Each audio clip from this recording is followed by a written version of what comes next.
Hello, ladies and gentlemen, and welcome back to Inside Movies Galore. I'm your host, David Streggy, and here I have the Inside Movies Galore crew with me. Hello, Red Raven, welcome back. Hi. Hello, Dane, how are you? I am fantabulous. Dustin, how are you doing tonight? Out of my mind. Uh-oh. Send him the Christmas courage. Anyways, going over to Brandon, how are you doing tonight? What does it mean? I am here with my cup of joy. Hello, Fireball. how are you? Hello, I'm good. And Kyle, how are you today? I'm great. How are you, Dave? Pretty good. And say hello to his girlfriend, Lisa. Welcome, Lisa. She's going to be piggybacking with us tonight and seeing how we do things, so that if she wants to come on future episodes, she's more than welcome to. So hello. Hi. So tonight's film, in the spirit of Christmas, is a film that was directed by Richard Donner. Which, if you know anything about Richard Donner, he's done films like Superman and Superman 2, The Toy, the original Omen. He also did some original Twilight Zone episodes. So, And the Lethal Weapon movies. Exactly. And the Goonies. Moving forward, the movie that we are doing is called Scrooged, which is an adaptation of a Charles Dickens Christmas story, except it was filmed in 1988. It's a Christmas Carol, but with Bill Murray in modern New York. Well, okay, 80s New York, fine. It's pretty great. He also did the Goonies. So I'm actually downloading right now. So. Well, if you want, you can watch it whenever and let us know your thoughts on it. If you're on one of our future episodes, I may actually ask you what your thoughts were on it, so that the audience can know what you thought. So, I'm actually downloading it right now, and I'm actually watching it. So, speaking of Kyle, I'm going to start with you this week, since this was a first time watch for you for Scrooged, was it not? Yes, it was, actually. I might have seen it. I may have seen it when I was a kid. I might have. But it looked familiar now that I watched it. But it's it was a little confusing at first, but it teaches you a lesson in life that you must about Christmas. It has like this, it also has like a comedy, fantasy, horror feel to it, like a Christmas horror. It's like a Christmas horror movie, but for kids. And I love Bill Murray. I love the director of it, Richard Donner, which he directed one of my favorite movies, The Goonies. Which Lisa got for me on Blu-ray for Christmas. Yep. And the new 25th anniversary edition, which I love. Mm-hmm. And I like it. Thank you, babe. No problem.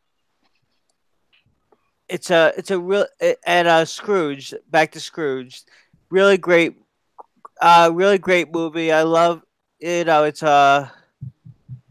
Yeah, Bill Murray. He plays a very mean guy, very wise ass kind of person, and he's just like very mean in this movie, and then he's just very cruel to his workers, his people in the town, and it's just he's visited by 3 ghosts in the past.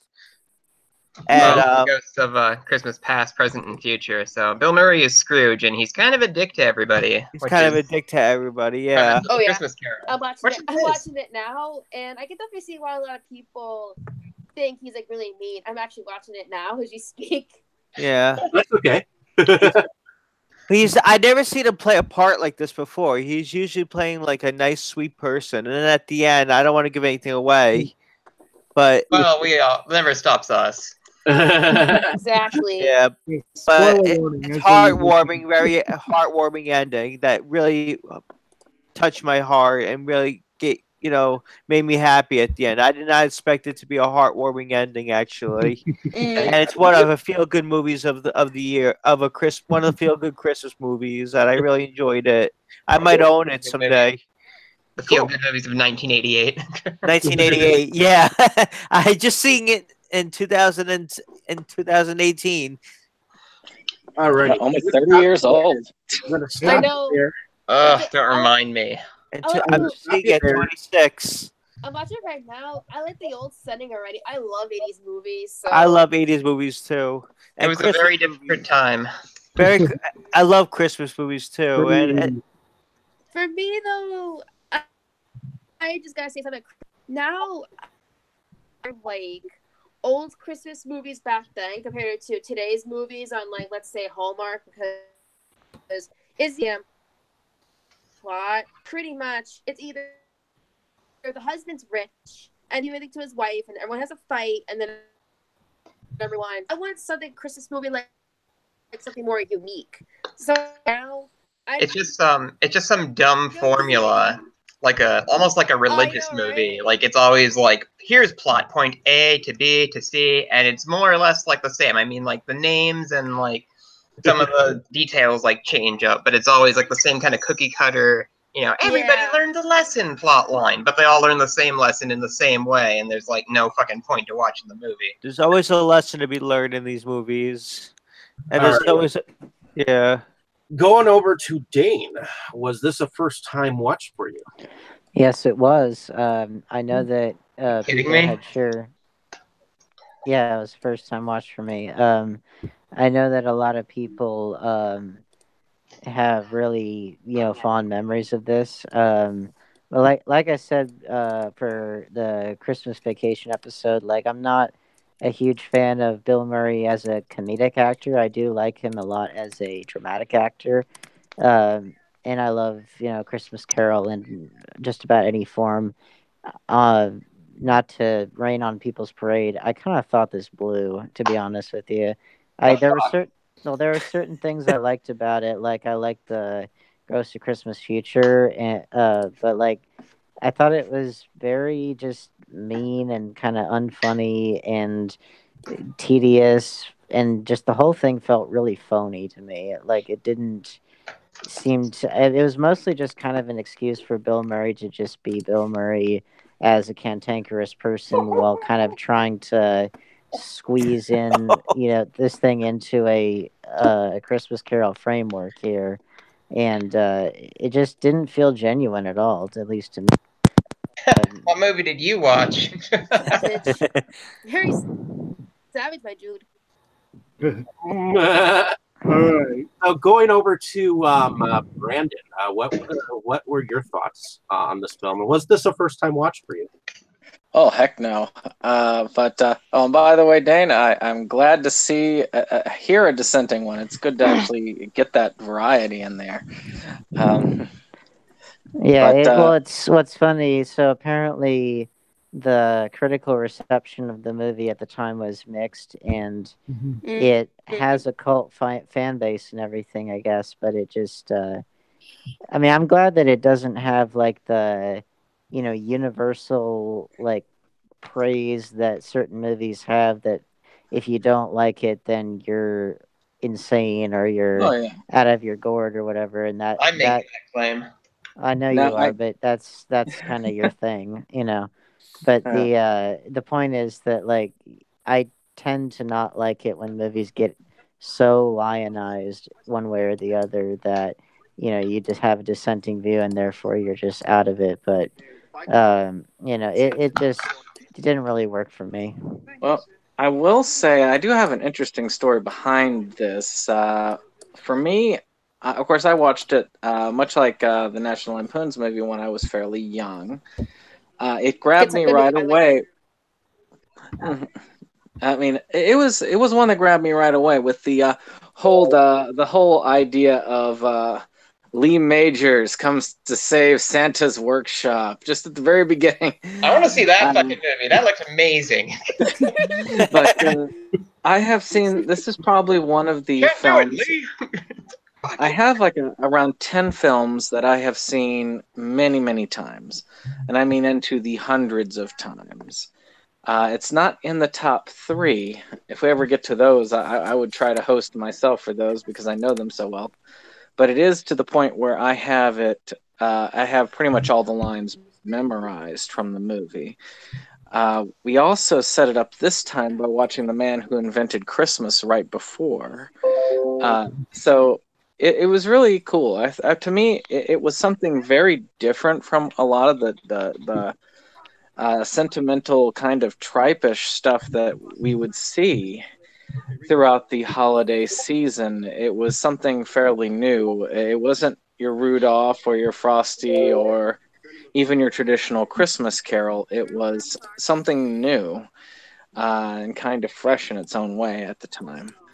And that to me, it still holds very well today to me because it still feels like it is an outlier from that pack.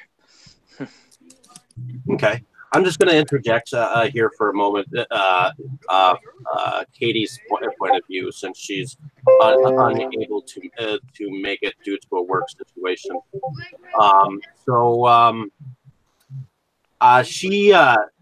She thought Scrooged is a comical take on the traditional story of Ebenezer Scrooge. Well, yeah. Bill Murray did an excellent job with the role, and the supporting cast is also really great. If she had to mention anything noteworthy, she'd mention that the Ghost of Christmas Past, played by David Johansen, also known as Buster Poindexter, was the founding member of the New York Dolls and later went on to have a solo music career. So, going over to Dustin, was this the first time watch for you? Oh, no. Well, this is one of those kind of annual holiday movies that you kind of see it whether you want to or not. Like, if you're near a TV with like cable or whatever during the holiday season, this movie's gonna be on somewhere, so you're gonna see at least a little bit of it.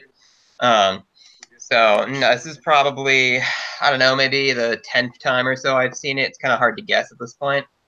I mean, I thought it was pretty good. Like, it was a really clever. Usually, like, A Christmas Carol is kind of, I almost want to say trite, but I don't think that's quite the right word. Maybe you mean overdone, because I don't think the story itself is trite at all. I think it's pretty timeless and pretty significant. It's overdone is a much better word. Yeah, it has been done to death. And this at least does the story it does the same basic story, but of course in like a very different and unique way. And I really praise it a lot for that. Like, not sure what you were talking about, but it worked pretty great for me. Well, I'm glad it did. I was having a good time. Well, it didn't. I know. Again, I'm in the minority as far as Bill Murray himself is concerned, just in general. But like, I do respect the fact that it was doing something different with the basic story. For me, I feel like it just, and again, I'm a big fan of Bad Santa. I'm a big fan of. Oh, that's a great movie. Yeah, That's the best. Santa. Well, I tend to be a fan of kind of perverse, dark humor and everything. Me too. I felt like I think the thing with this story is that it just felt kind of a little tonally inconsistent, a little off, and like certain things really didn't work for me in the sense of like I thought the Ghost of Christmas Present was super annoying. Most of it worked for me. I didn't. I thought the three ghosts were pretty interesting in the different takes that they had. I mean, they were nice and different, from what I've usually seen. I liked the Ghost of Christmas Future quite a lot. I thought that was they worked in the want and ignorance from the story. They worked them in as being inside of his cloak and his face was a TV screen, which I thought was pretty creative. I have to I love the say. TV. It's a little more toned down, the movie, than some of the normal like perverted Christmas movies. Like like it's a little more It- toned down. A little bit, except I wouldn't say it's for kids either, because It's not for kids either. It's PG-13, so Yeah, for good reason. I guess the other thing is that even Well, when he's I thought the ghosts were pretty sweet. they're definitely ghosts are and the best even part. even the Ghost of Christmas Present, like she kind of made sense as, I don't know, she had like the most personality out of all of them, probably because she had like the most lines. But I thought that actually worked pretty well. Like they each had their own kind of contrast. I mean, they're definitely different from what I've normally seen, which is fine. I found the Ghost of Christmas Present very annoying, and I thought the Ghost of Christmas Past was kind of annoying, even though I did love the taxi cab idea, which I'm sure they probably were getting that a little bit from Back to the Future in the sense of like the meter the turning. time. Yeah, Yeah, Well, that maybe. they have to have at And least it's sort of funny. had Like, Back to the. it's sort They of funny, had like, to my have at perception. least had that. My perception of like the ghosts, when I think of a Christmas carol, like the ghosts of past, present, and future that I see in my mind are the ones from like the Ghostbusters cartoon. Oh yeah. Oh god, the Ghostbusters cartoon. I- They kind of fit in a little Which bit. I'm to make it which happen. I'm I never sorry. saw I've the never- Ghostbusters cartoon. I haven't either, and I'm also not even really a huge Ghostbusters fan. Like, I don't hate it by any means. I think it's a generational thing. I just wasn't really of that kind of 80s movie generation, or the 80s humor generation. And I didn't really grow up with a lot of that stuff retroactively until I was older. But You're I just love trying Ghost- to piss me off tonight, aren't you? don't I always? I mean, that's Right like the there. whole Not to thing. this degree, usually. No. Let me stop you guys right there. And Red Raven, Ghostbusters is a good movie though. Yeah, I'm what- not saying it's not. That's a great movie. The first two. let me stop you guys right there, and let's get Red Raven's opinion in. So, Okay. Red Raven, was this a first time watch for you? Are you with us, Red Raven? Raven, wake up. Hi. Hello? Yeah, this was the first time watching. I liked it. I thought it was a good movie. I didn't think I was on that many. Yeah, I can hear you. Okay. Her Can you icon's not. hear me? Her icon. Your audio is like really badly Weird stretched out. distortion. I'm here. Okay. I thought it was good. Her You guys icon. can't hear me. It sounded good that time. I can hear you. I can hear you, It but really your is. icon's not showing up. I can hear you, but it's like your audio is kind of like stretched. Like it sounds like you're Unlike talking the really poster guys slowly. did. Yeah, audio is kind of stretched a little bit. This is the fun part of live shows, everyone. Hooray! Technical which- difficulties. Can you Every hear me time. now? Every time. Yeah, we can definitely hear you now. Are you Katie or Rev, or what's your name? Red Raven. Red Raven. Red Raven. Red Raven. Yeah, Nice I to meet thought you. it was a good movie, and I even though he was mean, he kind of lightens up at the end. Okay. Like, you know, Like he Scrooged. reunites with this one of his past girlfriends. He gets back together with the girlfriend that he did. First, he doesn't know who she is and everything, and then it takes the ghosts in order for him to remember, you know, how much he really loved her, and then at the end, you know, you see them reunite, and yeah, he kind of gets nicer towards the end of the movie, I would say.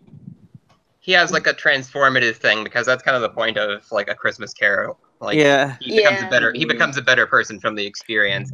Right. What's Yeah. kind of a nice touch between like this and like the traditional versions is that in the old tellings of the story, like Scrooge's love is like long gone and there's no hope with that. Whereas with Bill Murray's version of Scrooge, you know, things are going to be okay. Like they're able to actually reconcile, rather than just having it be kind of like a bittersweet like end point in his past. Well, you're referring specifically to his relationship with Karen Allen, because you're right. Traditional, in traditional Christmas Carol versions, his girl is forever lost to him. I mean, I kind of prefer. I did just say that, yes. But I kind of prefer the fact that he had met essentially the love of his life. He made the wrong choice, and that was it. You know, it's like I get that that's a more modern idea of, you know, it's never too late and all that stuff, and that may indeed be true. But I also find that the point is made a little bit better as far as if you have to live with the choices that you make, and it can Exactly. have consequences long down the road, and that's which okay. Here's one of the things that I really didn't like was, well, number one, they split Bob Cratchit into two characters, which is not necessarily a bad thing, but it does hurt the poignancy of it in the sense that you have, the whole idea with Bob Cratchit was that he's somebody who is overworked and is in danger of losing his job, and also he has this crippled child at home who's going to die, and you have one person who does lose his job and goes insane, and you have another person who's overworked, isn't really well, but isn't Right. in fear of necessarily of losing her job, but she has this kid who is traumatized, and I guess and is mute, and then I guess in the future he would be in a padded cell, I guess, which again is a little extreme relative to what he supposedly went through. But then they don't. Well, but then they don't ever. They don't ever follow through on that whole arc, because that was like the whole point of. Well, if you paid attention to the dialogue, it was like he had PTSD, and yeah, I like, know hadn't that. spoken But what for a I'm year. saying is that I know So that. it What makes I'm sense saying that, is you that know, if things didn't improve, it would get worse and he'd be institutionalized.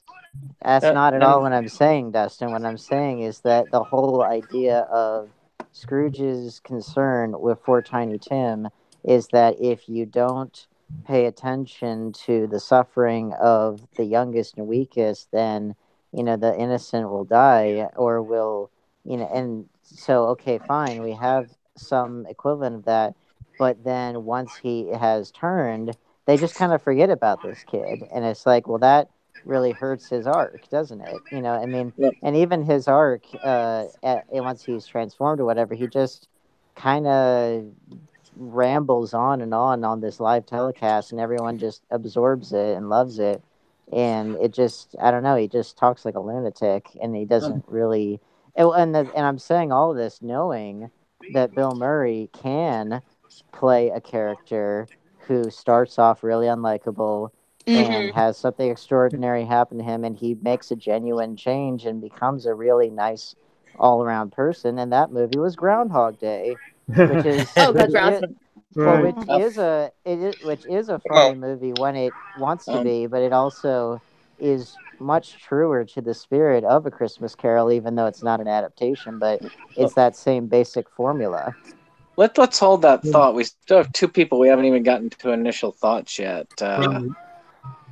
I'm going to interject and say this was not my first time seeing this film, but it was the first time I would have to say that I've seen it in its full entirety as an adult.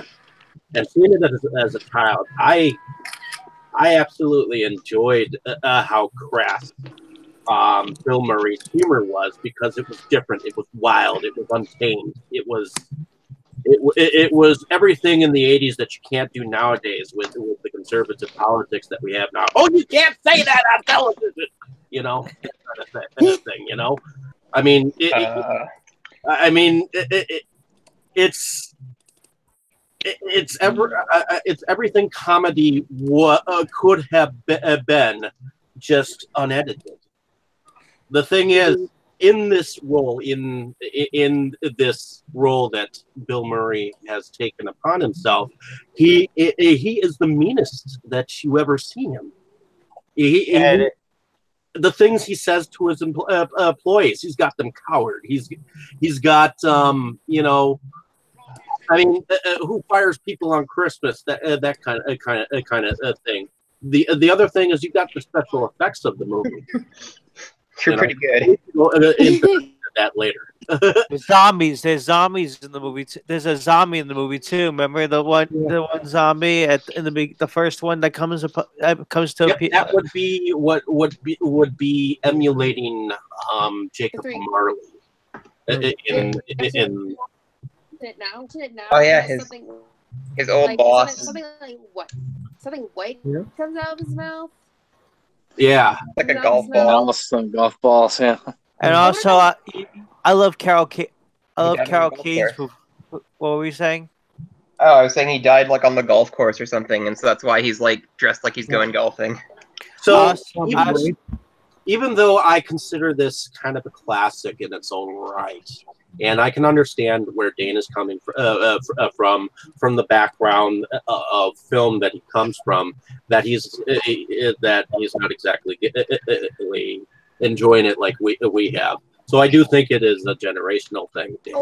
Also, well, I'm the first to say that I was born in the early 90s, but that just in terms of the stuff I grew up with, I was, late 90s, early 2000s kid, and the stuff that I watched that was older than that tended to come from, pre, or like maybe 70s, and behind that, further back in time. So like I don't have a lot of the same kind of, I don't view the 80s as like the Shangri-La of quality. Even though there were great movies that came out in that decade, it's just like a lot of that's kind of a fallacy that people fall into, is they think that the 80s was the time when everything was wonderful and perfect, and then they just kind of disregard everything that came before. And that's, again, not to say there weren't great films that came out. It's just like I don't have that same kind of what I would call blind reverence for that decade that a lot of people these days do. But so that's where I'm coming from. And plus, obviously, I love Charles Dickens in general and that story and what it all means and stuff. And it just is a shame that, at least to me, this doesn't really do very much justice to the spirit of that story, when another Bill Murray movie that isn't even an adaptation does do justice to that spirit. And I know that he, as an actor, can be a jerk, but an entertaining to watch one who's not just so relentlessly mean and unpleasant. Even though he is a jerk and self-obsessed and everything, he's still interesting to watch, and not like the point of the story. The point of Ebenezer Scrooge is to show that his character was mean, was crass. I think. Yeah. I get the point of the story. I get that. That's exactly what I mean, though. And that's what they did in this, and I think that's why you dislike it a little bit too much, because he was too mean. He was. That's not even necessarily true, because again, I love Bad Santa, and he's a truly reprehensible person. I think it's more just like all it's got going for it is, you want to see Bill Murray be mean and unpleasant, here you go, and we'll just kind of have a loose framework of this thing to carry it through without really caring all that much about the doing justice to these themes. And it's fine. He should be really mean and almost irredeemable at first. It's just like that seems to be kind of what the whole movie's banking on, as opposed to the big arc, because that's what Groundhog Day did so well. I'm gonna. Actually, Jacob hasn't been his either. First impressions. Yeah. I'm going to stop you there and go over to Jacob. What were your was this a first time watch, or was what were your first impressions? This was not a first time for me. Kind of as Dustin said before, it's one of those films you see in bits and pieces. Although for me, it was never a prevalent one. I'd probably seen it in bits and pieces dating back to my childhood, but Yeah, common. I've probably seen it in its entirety 3 or 4 times. I really don't know for sure. This was the first time in a couple of years. I know that. I actually picked up a copy for Black Friday, and it's one of the reasons I voted for this movie. Give me an excuse to watch it. But I have to say, honestly, for me, I fall in the middle. I think, actually, Dane, you'll be happy to know I agree with a lot of your points. I don't agree with all of them. I am a huge fan of Bill Murray, but I do believe he was way over the top in this movie.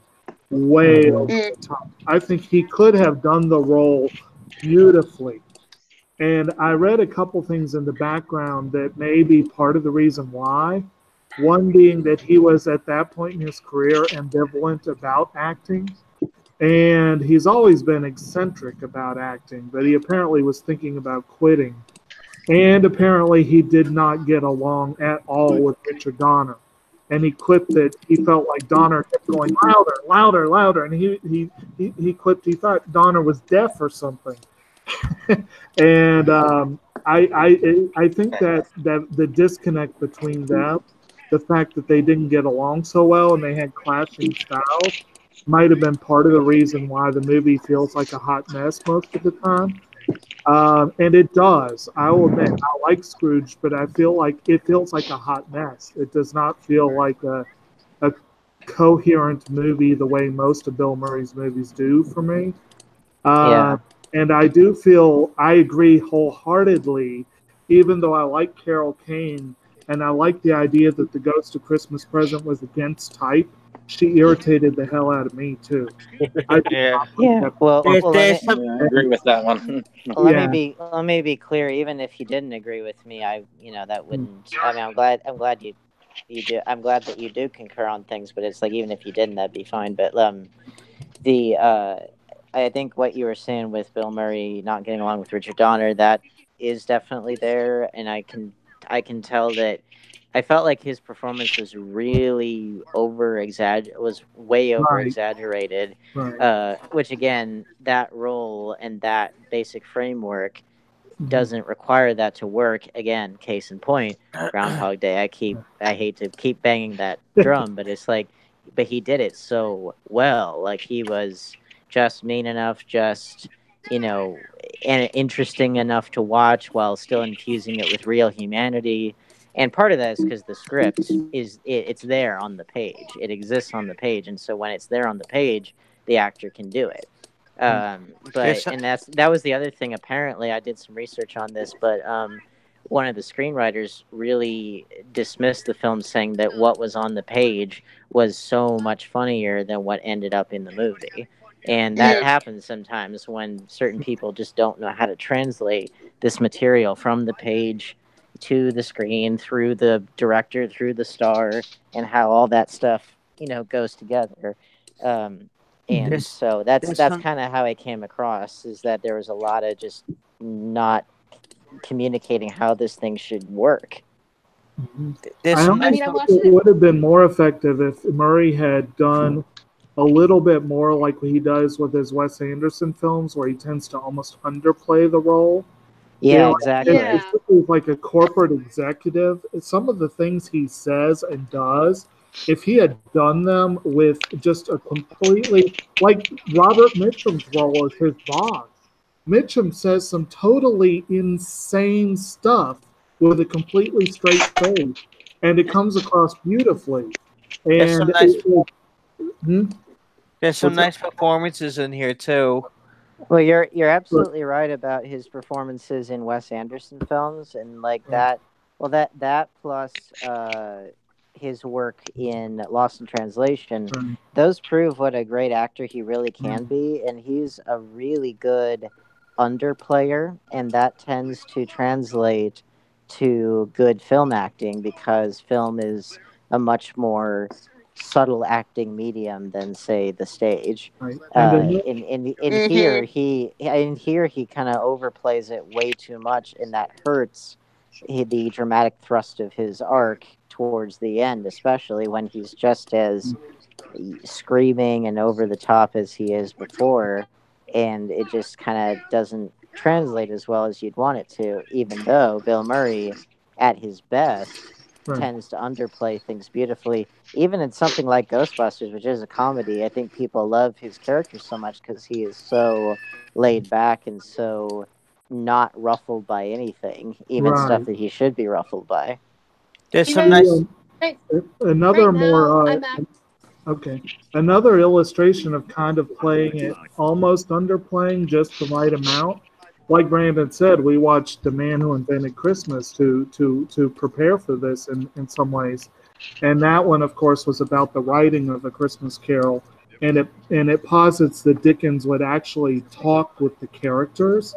And Christopher Plummer plays Scrooge in that one. And he just beautifully plays the character, just underplays it. Like he's rough and but he doesn't overplay it. And just the things he says are so withering and so mean that they're hilarious because of the way he does it.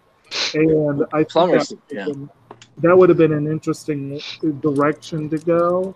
It would have been a completely different movie, but it may or may not have been bad for that. Yeah. Well, I agree with you there, and what's funny you say that about he talks to his characters and stuff. They actually say as a writer, they say for you, the writer, to as an exercise. Sometimes it's a good idea to talk to your characters, hear their voices in your head, make sure that they all sound distinct. Or sometimes they say interview your characters. Same kind of thing. Make sure that they all sound like they are their own people. So that's kind of funny you say that. But yeah, we've even though like what Dustin was saying was that the story is overdone, and it definitely is. But the reason why it's overdone is because it is a classic story. It does work on the page. It does work on the page. In the written word, on the screenplay page. Whatever you want to say it. And it should not have to require that much tinkering to get it to work. At least not to me. And I feel like there were a lot of cooks in the kitchen, and it is very evident. Now, on the positive side, I do think that the makeup with the Jacob Marley equivalent and the Ghost of Christmas Future, that all worked really well. Yeah. It did kind of work well for something that would be a horror movie, which again in the 80s, a lot of that kind of comedy horror blending without a clear audience for it, like with Gremlins and stuff like that, was definitely prevalent in that time period. But that was really nice. Although I will say that then, by contrast, you had the It Goes to Christmas Present, whose outfit looked very, perhaps deliberately phony. I don't know. I don't know if it was meant to be just sort of like almost like a dollar store Christmas angel that came to life almost. That was the gag. I was pretty sure. Yeah. There's some surprises in here, surprise cameos in here too. Oh yeah. Yeah, there was there was not cameos, but there was Carol Kane, which I really love.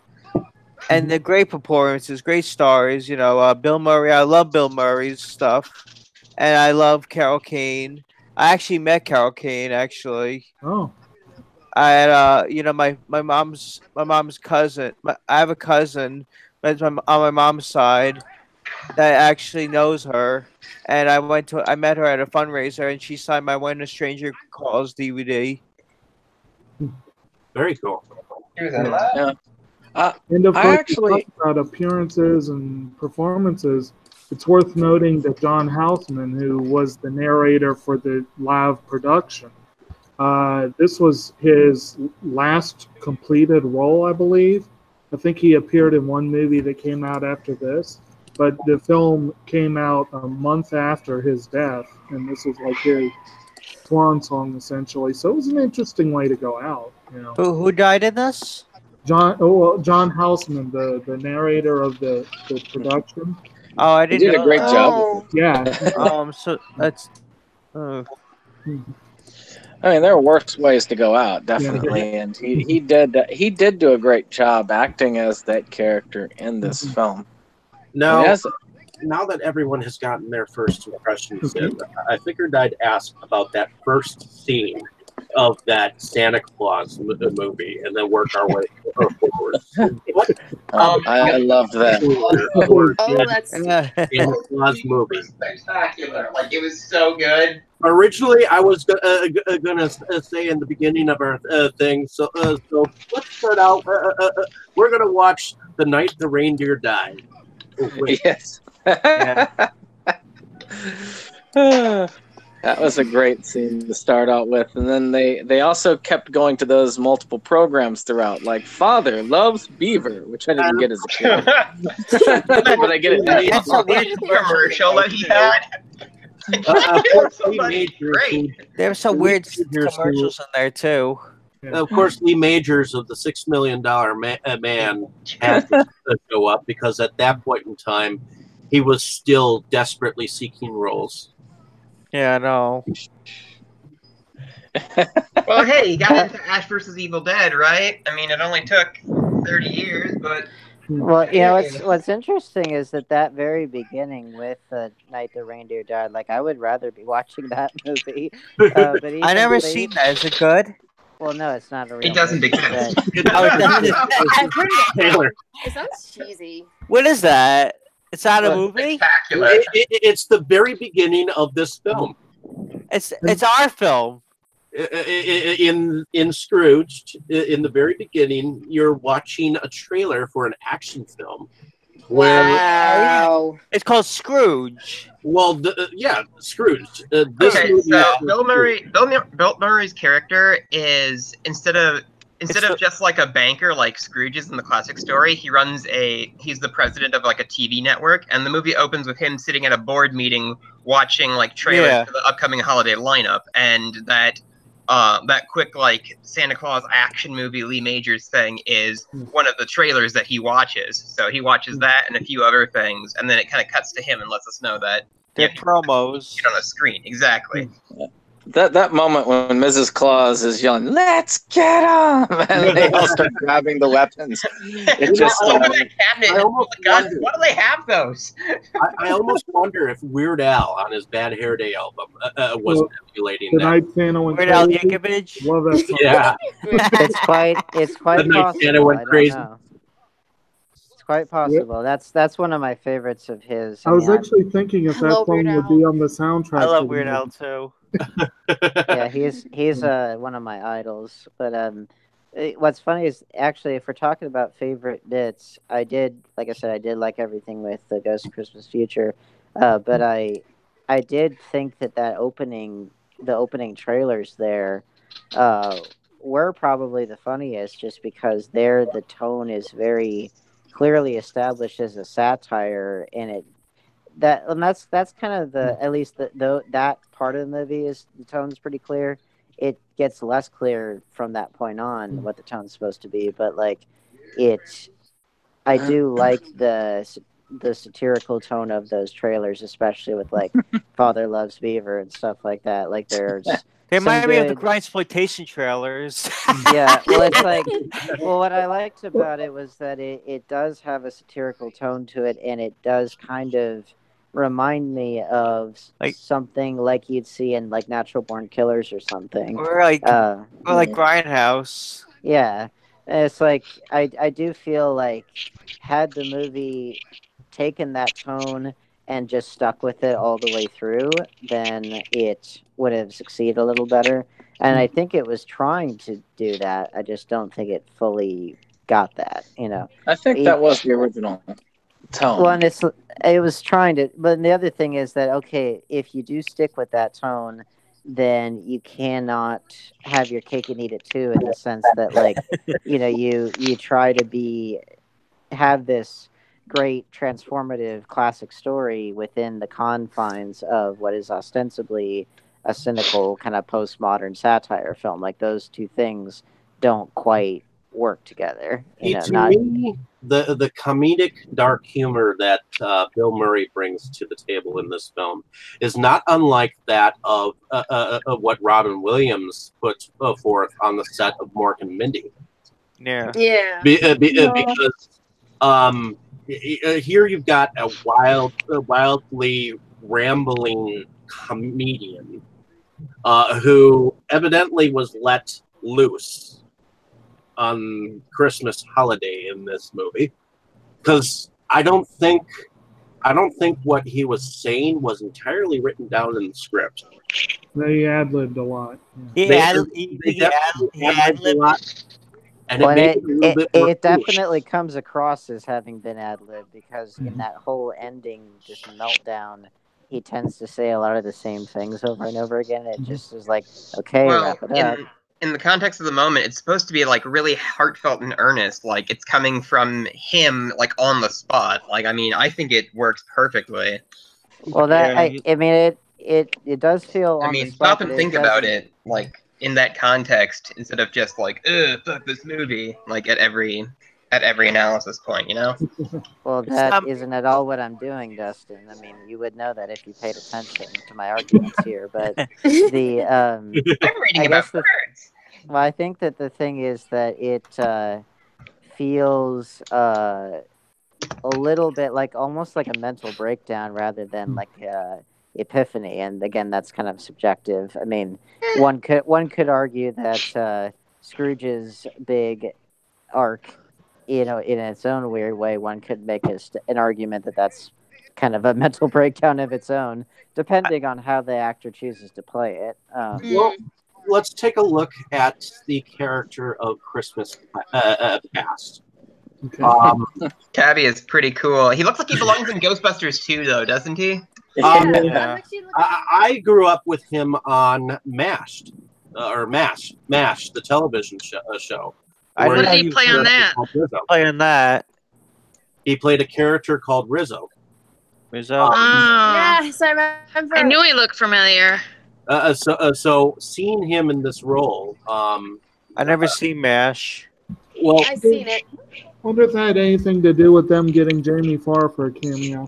well, in any case, a cigar smoking New York caveist, I thought was a perfect. He played the perfect personage of a New York caveist, at least to me, because over the top was needed for him. Yeah, I agree. Speaking of Caddy, wasn't Bill Murray in Caddyshack also? Yeah. He did a great performance in that too, actually. And the golf ball in the scene with the original Ghost was a nod to that, obviously. Yeah. I didn't even think about that. What do we think about his part or his boss, actually? Because it wasn't his partner. About his Marley. It was well done for the most part. It scared me. It was pretty good. Like they had good nasty effects in this for like they did really punching stuff up. I mean, I thought that him didn't he throw a golf ball at his head, and or was that a different ghost? He threw a golf ball at someone's head, and then it went through his head, and then a mouse came out. Yeah. Rats came out. I think it was a rat, not a mouse. I think because a mouse is like more like with like bigger ears, and this more like had like like smaller ears than bigger ears. And what's interesting is certainly that he wanted rats, and they made that Christmas mouse on the set. Yeah, Christmas mouse. And he said staple the antlers together. Staple the antlers to the mouse. And antlers to the mouse.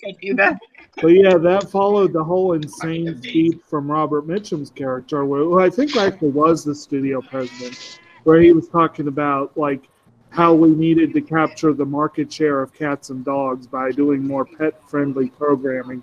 I liked that whole thing. That was great. And they was talking Good about satire. new mice on the screen, so that was. Well, you were talking about earlier about that delivery, about trying to deliver something that's just over the top like that in a more serious manner. Right.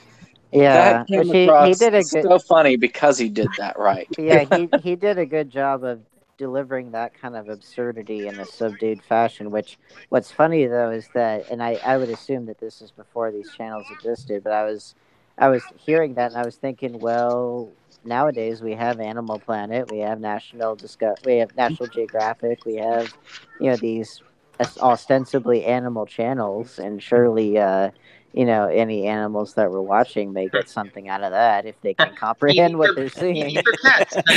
And I can definitely Cameras on doubt YouTube. that cats will watch television. Fucking birds. It's just birds. Dogs will watch television too. Well, I have a guinea pig, and when we're watching Christmas movies, he actually gets up on top of his house and watches the screen. I'm not kidding. So cute. I can definitely attest to Aw. that. Not necessarily because of pet related things, but Just the sound and the light. I'm sure. I mean, it's probably giving him some kind of mental stimulation. He doesn't, No. comprehend what he's saying, but it's still. Well, Now let's take a look at Karen Allen's character as the love interest in the story. What do we think about her character? I always liked her character. I did want to touch on something you said earlier, Dean, before I'd forget it. It was really early on about having her not be totally gone.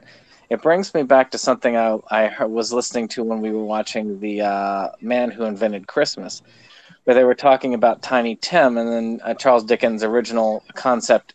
I don't know whether it was real or not, but the concept in the movie is like, well, I just got to kill him off. I mean, you can't have him live, because if Tiny Tim lives, it doesn't hammer it home. But then, of course, they changed that to add an element of hope to the story. And I think that she embodies hope just in general as a character, just that person that is there, that person that has the heart, that person that was really kind of a part of his soul that he had left behind. And that's it is a good point. And in the absence of them not really fleshing out the Tiny Tim equivalent all that much, then they needed some other force in there to give that kind of redemptive aspect to the Scrooge character's arc, and that's how they did it. It was by allowing him to have a second chance with her. And in that mold, Karen Allen did a good job as that kind of character. And it's not necessarily a bad thing that he could get back with his lost love or whatever. I know that on the page, having Scrooge lose the love of his life because of his greediness, and having the pain stay with him, that provides a good solid bedrock for him then to learn that the small choices affect people's lives in a pretty profound way. And so then seeing Tiny Tim, in whatever he has, I never really. They explain. Well, no, Tiny Tim in the original story, I forget exactly what he had, but the point is that the little things, little actions that you take have big consequences, and in that case, Tiny Tim was not his family or his family to be, but his actions actions were able to make up for the mistakes of the past, and they kind of get that point home by doing it the other way.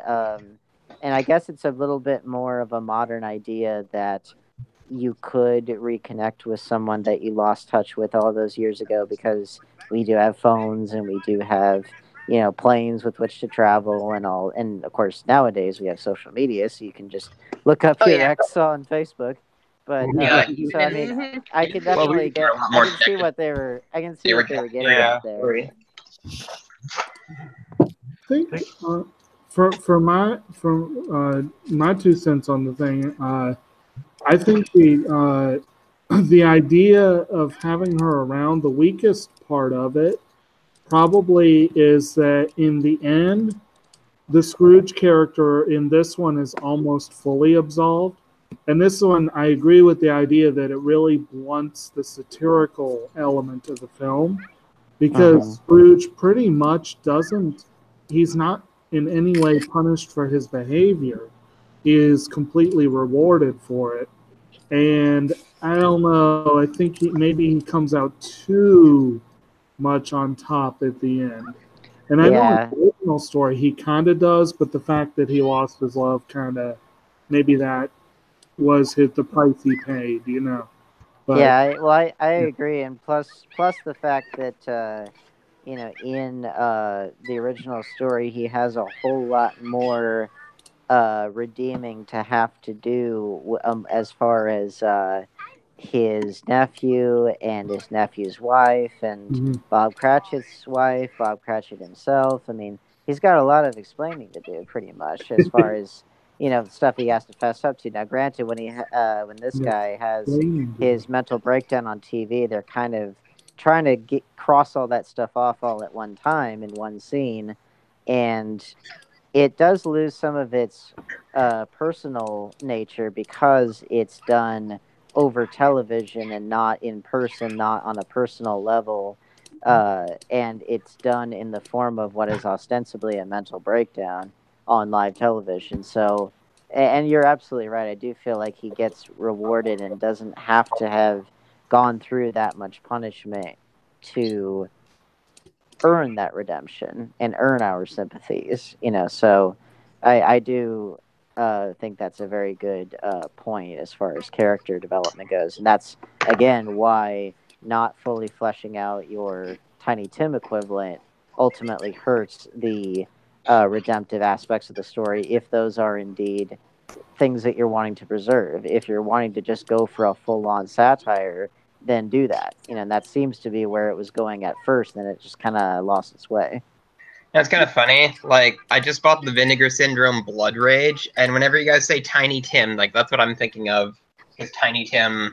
Oh, that's a good movie, Blood The Rage. guy with the weird voice was in that movie. Oh, yeah. Like, Tiny Tim, the child. Did you get the Arrow video release? And I'm just, like, looking over there and, like, seeing, like, this blood-covered clown. That's the Arrow video release? Vinegar Syndrome just put it out on Blu-ray. Oh, they did? Yeah, we actually interviewed the director who was not happy that Vinegar Syndrome released this. Oh, really? I love that movie, Blood Rage. I have the Arrow video release, the one, you know, the one with the hand, like the Arrow video one. Oh no, Blood Harvest. I'm sorry, Blood Harvest. There are so many things with blood in them, like it's just everywhere. Oh, Blood Harvest. That's another one I want to see too. I'm totally wrong. I love Blood. I thought you were talking about Blood Rage. Blood Rage is a great movie. You saw that, right? I didn't see that. I said Blood Rage because I got confused, so that's my mistake. Yeah. Well, what's funny is I do like Tiny Tim the musician, and he kind of facially he kind of looks like Weird Al mixed with that's Danny the DeVito. movie. I love that movie. Well, he looks like Weird Al mixed with Danny DeVito's Penguin. Yeah, that I want to see that movie. I want to see that movie.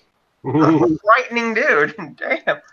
That voice. Oof. That looks really cool. Blood Harvest. I have Blood Rage. The movie is the movie I have. That's the one. That's a movie I want to see though. Blood Harvest.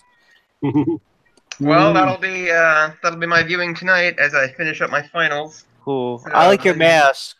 Thank you. When we wrap, I'm gonna check out Terrifier. Oh my god, the mask is amazing. What? Is that Jason? Yeah, it's Jason. Yay. Yeah, it's a custom one I had someone make for me. Oh, that's so cool. Did you have to pay someone to make that? It was not cheap. And for those who are wondering about the icon I actually made the icon myself. Oh, you drew that? Very good. I am. Well, basically about me though. I love movies too. I'm actually watching it right now. Oh my god. What are you watching, babe? Oh. Scrooged. Babe. Oh my god. Babe, what are you watching? Scrooged. Are you watching Scrooged? Yes. Oh, cool. How do you like it? It's full. You like it? I love it. It's so chaotic. I love it. Just watch it while we're doing the live show. So, And All right. right now, actually, Slightly more organized. Is it Bill Murray? Is it Bill Murray an asshole, Lisa? oh yeah, Bill- he is. Oh my god. What have we been talking about for the past hour? I'd expect it to be. It's only shit. Did we cover all the characters we were going to cover? Speaking of characters, The fairy. Let's go. what do we think about Bob Goldthwait's character? I'm not used to That was his pretty cool. short I hair. didn't notice him in the movie. I didn't notice his character in the movie. He was the guy who got fired and came back and started shooting at him. That was him. Yep, Bob Goldthwait. I didn't recognize. I didn't realize that was him. He was so young in this movie. Well, I recognized him Well, kind of believe quick. it or not, this is after Police Academy, so. Yeah. So this weekend was Adam Green's podcast, The Movie Crypt's 48-hour like dog rescue marathon thing. And one of the guests they had on was Bobcat Goldthwait. So I probably wouldn't have recognized him as quickly as I did if I hadn't listened to him like talk for 2 hours on Sunday. Very distinctive voice. I actually consider Bobcat Goldthwait one of my guilty pleasures as somebody that I enjoy watching. And also I enjoy his directions of films. What was that film? It was the one about like It's they're like going around Killing just of Ameri- shooting Killing of- people. The Killing of America. But Well, he did Shakes the Clown, which was good, and he did the found footage Bigfoot movie Willow Creek, which is really good. But as far as his, as far as him in this film, though, to me, as much as I love this film, I am willing to admit like faults, even things I actually love. And to this, I thought he was probably one of the weakest sections, because he did come across as basically the character he established himself as. He started off very strong at first because he went against type at first, but then afterwards he basically just played Bobcat Goldthwait, and I almost felt like his character really wasn't needed. They could have used that really to shore up more on the secretary and Tiny Tim's surrogate story. Yeah, that was the big disadvantage about splitting Bob Cratchit into two characters, is that you lose. Well, it's literally it's like you're dealing with half a person for split one half for one aspect of that person, the other aspect for the Tiny Tim thing. And let's also not forget that. The whole idea of a deranged, disgruntled employee shooting his boss that kind of humor doesn't quite, in that particular thing, doesn't quite gel in our current age of. It didn't age so great, yeah. Yeah, our age of mass shootings. I still every laugh, other day. but when you stop and think about it, it's kind of like, oh man. Yeah, that God Bless really aged very America. well. That was the movie. Yeah. Okay, That was The Killing of America. now let's talk about Carol Kane's character.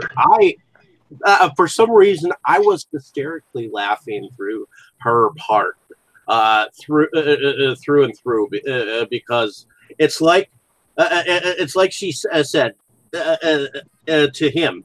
Sometimes you just need someone to slap you in the face with it. And to me, that's like she was like every time she hit him and flicked his ears, and it was just comical, just the way. And to add to it, her voice was annoying. Yeah, added to it. She always has that voice. I mean, I thought it worked fine. I know what your problem was. I think it worked fine too. She plays that. She plays Let's tell her she plays like a fairy, right? She plays like a Christmas present, like a ghost, like a ghost fairy. Yeah, the fairy I was watching. it was like it was so to me like she was pretty fun. Watching it, oh my gosh, she's so over the top. Yeah, she is over the top. And now I'm up to like where he meets his other ghost. He's like, it's a part you'd be a pretty color. I'll tell you that. I'm up to that part where he meets like Herman. To meet Herman. Oh yeah, Herman. I remember Herman. Yeah, that's where I'm up to. And I actually like it. It does have a Christmas Carol. And as like people said, the story's been overdone, but I like this one. It's like unique in its own way. You know what I mean? It's unique. And Bill Murray, he is a jerk. Sorry, but I mean, that's the point. Story. You know what I mean? Yeah. Yeah, and here's something kind of weird. So this homeless guy that we only get to see in like one scene prior to this, they established that whole dialogue with they think he's Richard Burton, which is a little random, and then later on we see him frozen to death in the New York sewer, and it's like, is that supposed to? Which again, the Tiny Tim character has something happen to him. It's not death, but it's institutionalization. But it's like, is this supposed to fill our character who dies quota, or is that just kind of there? That didn't quite. It's supposed to be what happens to him, like when he's forced to live on the street. Yeah, I know, but again, they don't go anywhere with it other than that. To some people is. The point was he threw him out and he died. A form of death.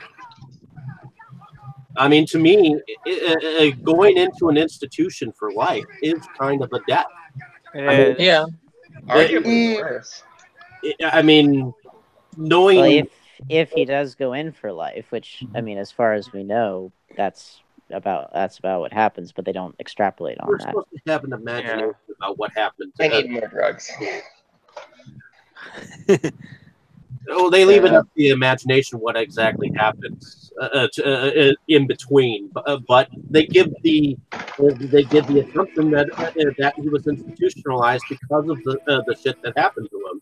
Like maybe he went off kilter and killed someone or something like that. Maybe it really traumatized him so much that he couldn't be in public. So. Well, I guess my point is that Tiny Tim in the original story dies. And this kid doesn't, he's institutionalized. So then instead of him dying, we have this homeless guy that we only saw for one scene. He freezes to death in the sewer. And I assume that that's supposed to try and hit home what Tiny Tim originally meant. The idea that the little things that you don't do have big consequences. But it just, neither the Tiny Tim equivalent nor the homeless guy get fully followed up upon. So both of those. Again, it's kind of splitting. They didn't kill Tiny Tim. This movie sucked. Well, that's not at all what I'm saying. You're continually missing the point here. Actually, though, it was just a joke. So how would Christmas Carol have been if they had decided to go through with it and say, no matter what you do, even if you're redeemed, Tiny Tim still dies? I wonder how that would have changed things if they had decided to keep it that way. Well, it could have been less popular. It might have been less popular, but again, there it goes along with what you're saying, Dana, is that that could have again hit home on that same thing, saying that even if you change, some things will never go back. It would be a different thing, because I mean, I think that the original story already hits that home with his true love having left, and so then after he is redeemed, he does choose to take a small action that has a large consequence on the positive side. So I think it services his arc. I still feel like if you get institutionalized, that is still a form of death. Oh yeah, I think it's just. I think it hits just as hard as killing the character. Why do you think that many people who are older and elderly don't want to be put in a home? because the next step is death, and they don't want to be in a home not taking care of their own responsibilities. If you do that, that takes away the will for some people to live, and in a sense, that is a form of death. That's what I'm trying to say is that being institutionalized equals death in some cases. Well, and back in those days, speaking from somebody who actually has worked in the field, back in those days, institutionalization might as well have been a life sentence, even if it wasn't, even if you were someone who could recover once you went in, and especially if you're a person of color, you would, it was pretty much a life sentence. That was their way of getting rid of those people who were less desirable. And if you couldn't adapt, you would be trapped there. Wasn't this the first adaptation that used the character of Bob Cratchit as someone who was a person of color? Well, yeah, I like that they did that at that time. I don't know. Maybe. Probably, I don't know. Real quick thought though, back on the whole idea with Herman. I will admit it was a little bit distracting to me too. I was like, this is out of nowhere, but so it may have just been a fundamental flaw in how they put it together. But I think it was a good. They probably intended it as a specific illustration of what Claire does and what the difference she makes, and that might have been hitting home for him that if he keeps treating her goal as unimportant, then people will freeze to death in the sewer. So that's kind of it makes sense for him understanding her. But the way it's put together in the movie, it kind of seems out of nowhere. It does. Yeah, you'd have to kind of think to get there. I didn't get that. I didn't get why he was freezed to death in the sewer in the first place. Like, why? Well, that was a bit abrupt, really. He met these characters of homeless people in the shelter that is Claire was actually. Like, I didn't think that was necessary. What were we saying? He met these three homeless characters that kind of reminded me like of maybe that scene that you see of the homeless people going and selling his belongings after he's dead. In previous adaptations. So in the sense that kind of reminds me of that kind of character setting, but I think that the freezing down in the sewers is more or less kind of a humanity concept, where it's kind of like it's kind of meant to demonstrate what happens when you don't demonstrate charity or like sympathy for other people. Correct. Oh, I see. Yeah, it's like they're gonna melt. If you don't. Well, in reality, people are going to die if you don't. If you don't respect them, they're gonna something's gonna happen to them. They're gonna.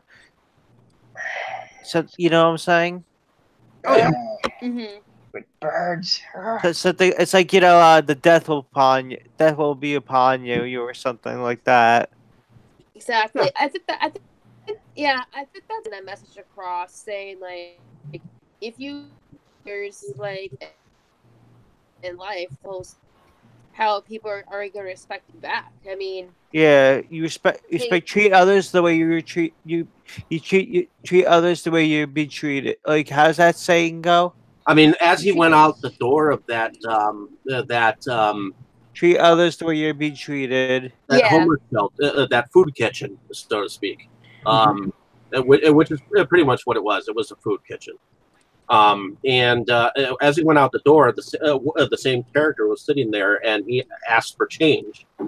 And he said, "I'm sorry," whatever he said. That kind of set up that moment of freezing because he didn't help him. He didn't help him with money. He didn't give him money because he didn't help him out. That's what happened to him afterwards.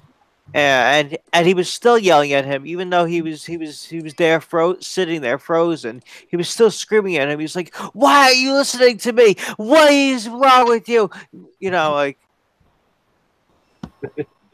In any case, moving on to what do we think about the character of the future ghost?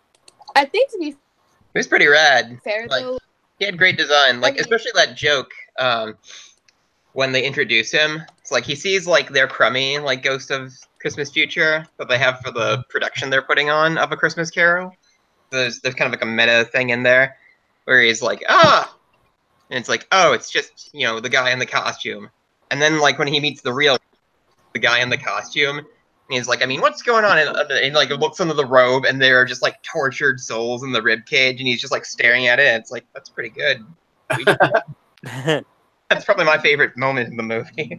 Well, those I mean, tortured souls, I think, are supposed to be ignorance and want from the the original story. Like one of them has like a claw for a hand in the original story, and here they're like, because in the original story they come out of the robe of the Ghost of Christmas Present.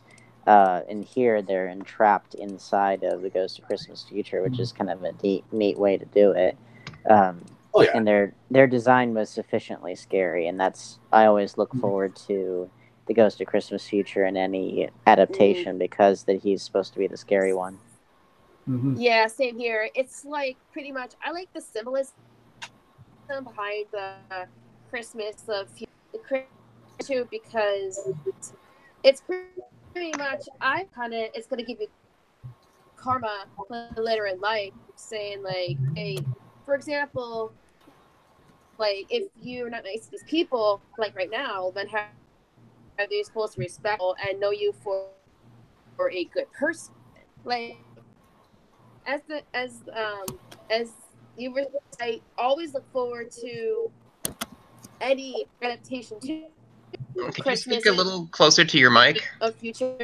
Cutting Sorry, can you guys? You're cutting in and out. Could you speak closer to your mic? Sorry, but Yeah. pretty much, I always look forward to that in the adaptation as well, because it basically symbolizes well, pretty much symbolizes like you don't know what's gonna happen to you. So It's like your ultimate fate if you're a bad person. Yeah, exactly. Fate is good. I mean, like You're good. the Ghost of Like- Christmas Future is always portrayed as like the Grim Reaper, and that's basically what we get. Well, and- in the original 1935 adaptation, he's just a shadow. So, yeah, and in this, Shadow. just a and- shadow. Sorry. and in here, Shout out to Light. Oh, sorry. Grim Reaper design in it. It's scary, but then again, Mhm. like, future is scary. We don't know what our fate is. We improve, like, until we are if we're good people, we get a good future. If it's bad, you're gonna get a Grim Reaper con. If you get what I mean. Oh yeah, So, most definitely. In some of the other adaptations, the Grim Reaper shows him like hell. So I mean, that's more or less what we're trying to get at. It's like, and even the scene when I'm up to where the third ghost of Christmas Future comes up, and it is scary that has to face like a demon being like, is this what you want? Yeah, pretty much before this happens to you. So it's scary, but again, though, now make yourself bitter people than predicting, be like, and I'm gonna throw so much negative where, yeah. So I think the Ghost of Christmas Future is definitely an important many adaptations of Christmas Carol, but looking at this right now, and I can definitely see why. Oh yeah, I can definitely see why too. I mean, I love that part where the claw just comes out of the TV, and it's just massive arm that comes out towards him, and I can just imagine what they would have had to do that kind of effect. I'm assuming that they made a massive puppet arm.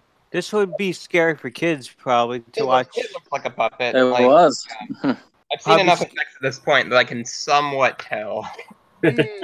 I would say this is a movie not for for kids. Like probably like you have to be probably at least 13. Well, yeah, PG-13, the right rating. Because I can see why it's PG-13. If you were like 4, The Ghost of Christmas Future would be a little much, I think, for some it kids. would be. It would be because this would scare little kids. You'll definitely get nightmares in 3 seconds. Yeah, well, because it has a horror element, horror elements to it. What did we think about the music to the film? Well, I did want to add one thing before we moved on to the music about the Ghost of Christmas Future, which was the way that they ended it, which was a very different take, because usually they just show you the open grave, maybe push them in, but that's about all it is in a lot of these takes. But this one, they actually had him... Yeah, they put him in the coffin, right? Yeah, and it has multiple connotations, not just him being him watching his body burn, but also the symbolism spiritually of burning for what he has done. The only adaptation that I have liked as much is in Mickey's Christmas Carol, where they actually combine the two concepts of burning and in the grave. But to me, it was probably one of the more powerful messages that was sent at that time. Because to me, I feel like in the other adaptations, it's sort of like, oh, I die, and nobody's there to mourn me. Yeah, that's the whole message they're trying to ship through. But that's not the whole message, and I felt like that drove it home very clearly. You guys remember the Flintstones Christmas one, where it's like the thieves that have like robbed his house like after he dies, and it's just like, you took his curtains with him just lying there. Yep, got his blanket too. He won't need it to keep him warm where he's going. I did like the song they did in Magoo's Christmas Carol for that. I have to watch that one. Yeah, I think the most faithful adaptation I've seen is the Alistair Sim one, but also the 1999 one with Patrick Stewart that was on TNT. They tend to play it a lot. I prefer the Muppets, honestly. The Muppets is good too. I prefer the Muppets to that one. I felt like the Patrick Stewart one was a bit dry, but it was watchable, definitely. Well, it was very faithful The Muppet to the book. I prefer the Alistair Sim one because there's an element of ghostly presence in there that is definitely more scary. I mean, in that adaptation, in the when the Ghost of Future comes about, he shows him his actual body. And it goes into an element of some of Jacob Marley's past that you don't see, and he shows him some spirits that are out and about that haven't fulfilled their goals. Yeah, that's the Patrick Stewart one has that too. It's got like a big trail of these really creepy ghosts like ascending into the night sky, and all these ghosts that are cursed to watch the people that they could have helped in their lives and they chose not to. And I don't know, that's good stuff right there. I think It's a Wonderful Life explained it pretty well. You ever see that movie? I have never seen that, surprisingly.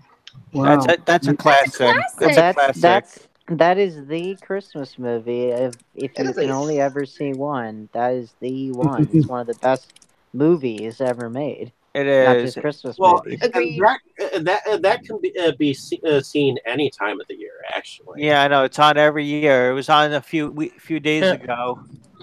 It's that director's work had a lot of similarities in many of the films that he had done, but still Frank Capra. very well done director. The themes were the same.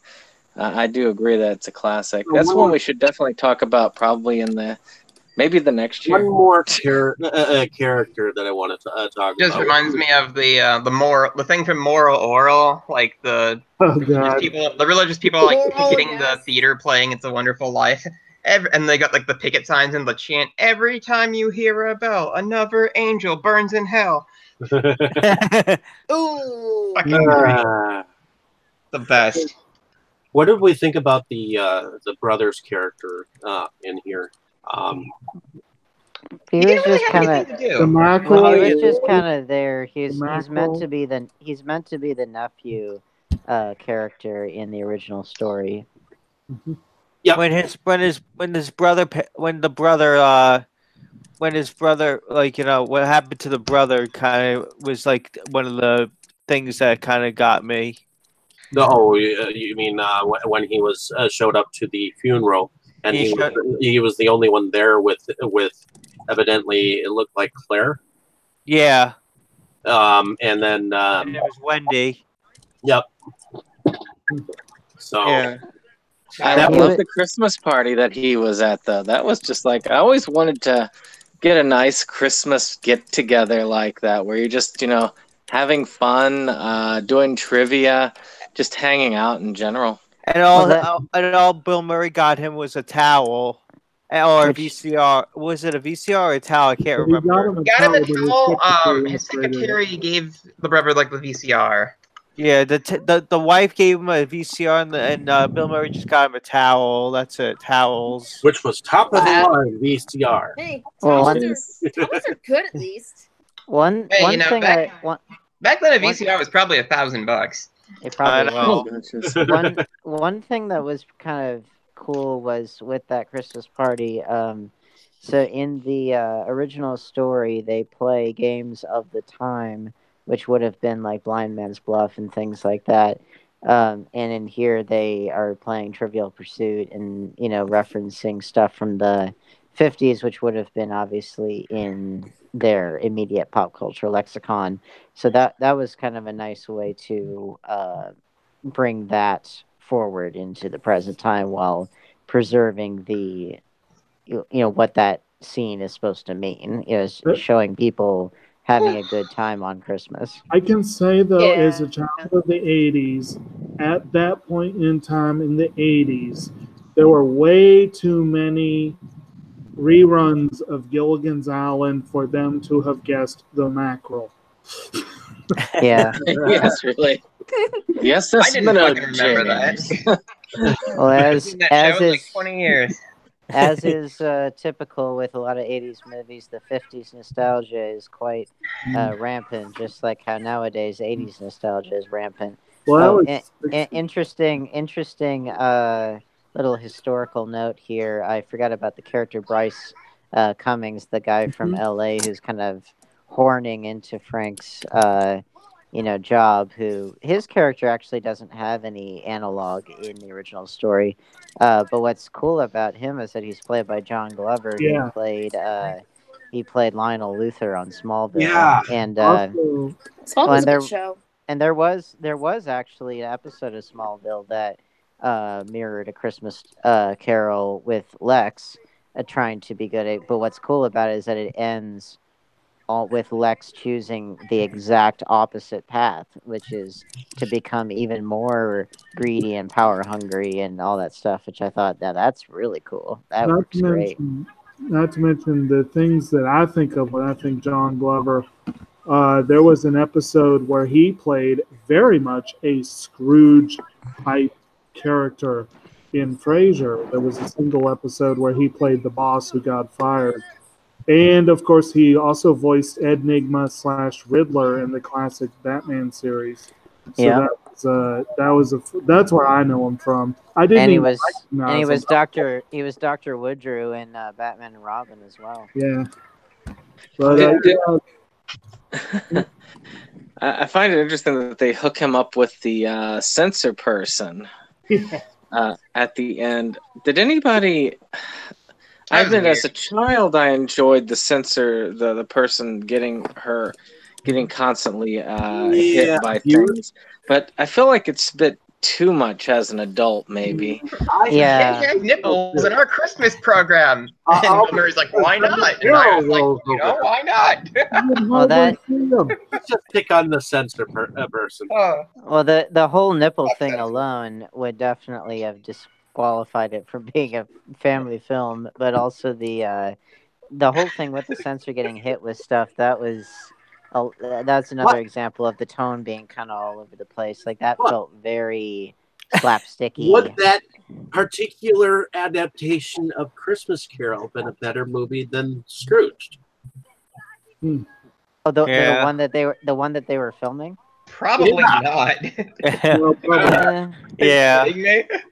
It would have. Yeah. It would have been probably very like gimmicky and painfully awkward, Correct. and like trying Yeah. hard to be traditional, but also trying hard to be commercial and modern and Modern. stuff. So, Yeah. but it Did you guys would've- notice in the commercial he had for it how the font for the movie was like Ben Hur or something? Yeah. Like it's supposed to be the title of Scrooge, it looked like the font that says Ben Hur. You know, where in the Yeah. commercial, it looks like the font looks like Ben Hur, like the cracked looking font.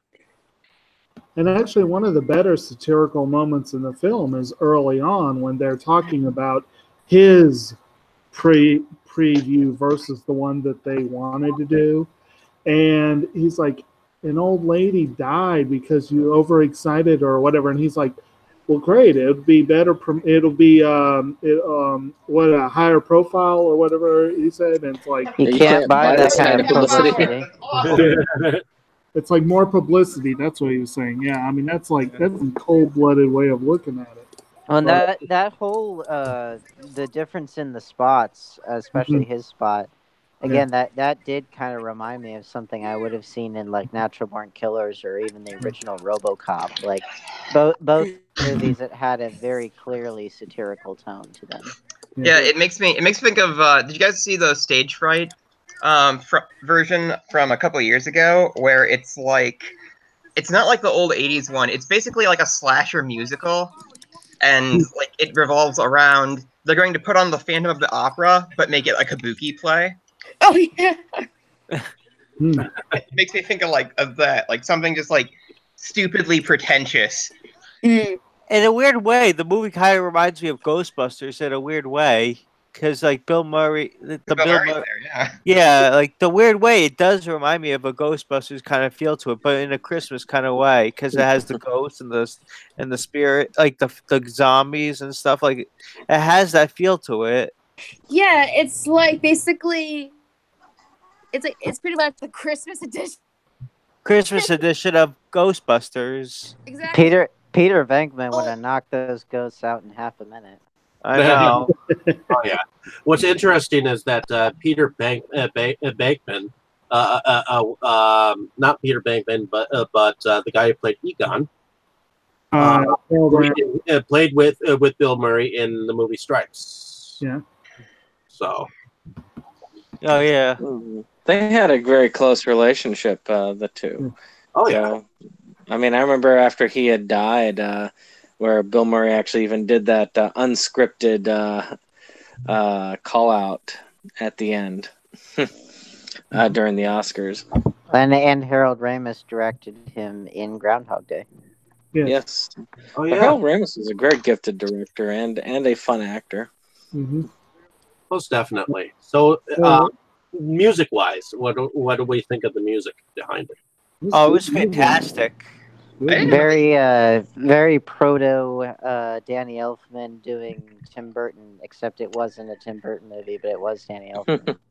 I actually like the Annie Lennox, what was it, Al Green mix of that song at the end. Yeah. That was a really good, I mean, that really is a quintessential 80s Christmas song. Also remind me of Tim Burton's movies too. Oh yeah, especially with the production design. I think Tim Burton would be proud. Yeah, Tim Burton would be proud of this movie. Well, was proud of it, or because it's 1988. Well, when you hear a score in the first notes are kind of upbeat and kind of quirky sounding, and then you literally hear la la la la la la la. You can pretty well be, and especially the time period, you can be pretty well assured that it's probably a Danny Elfman score, and yes, indeed, it was. It was, Oh, yeah. definitely. What in the fuck? Oh, I'm still doing my final project for grad school, and I'm looking at data of bird sightings here in town, and somebody says they saw a parakeet in the wild. Oh my gosh. It probably flew out someone's window. Idiot. No, that's my guess. This is a prank. A parakeet? Where would they get? Where is the parakeet coming from? It's not important. Never mind.